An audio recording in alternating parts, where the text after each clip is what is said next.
أعوذ بالله من الشيطان الرجيم. بسم الله الرحمن الرحيم. والنازعات غرقا والناشطات نشطا والسابحات سبحا فالسابقات سبقا فالمدبرات أمرا يوم ترجف الراجفة تتبعها الرادفة قلوب يومئذ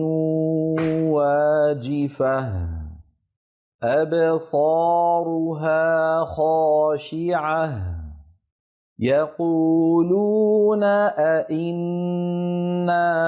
لمردودون في الحافرة أئذا كنا عظاما نخرة قالوا تلك إذا كرة خاسرة فإنما هي زجرة واحدة فإذا هم بالساهرة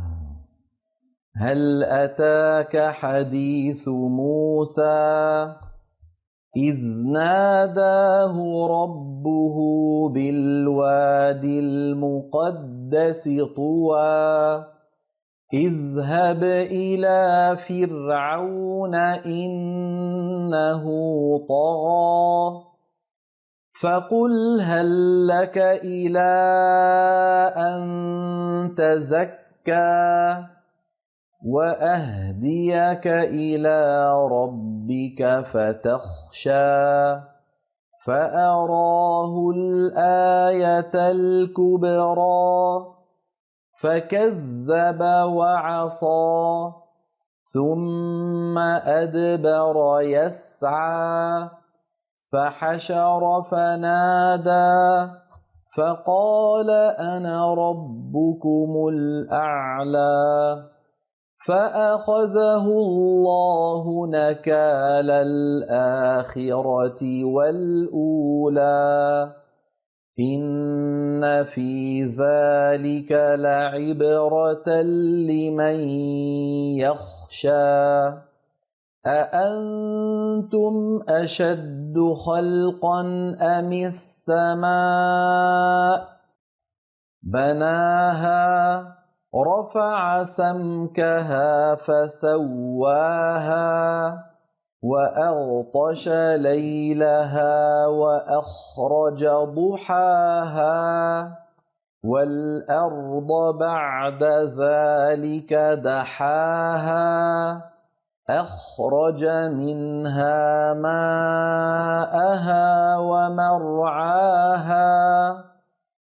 والجبال أرساها متاعا لكم ولأنعامكم فإذا جاءت الطامة الكبرى يوم يتذكر الإنسان ما سعى وبرزت الجحيم لمن يرى فأما من طغى وآثر الحياة الدنيا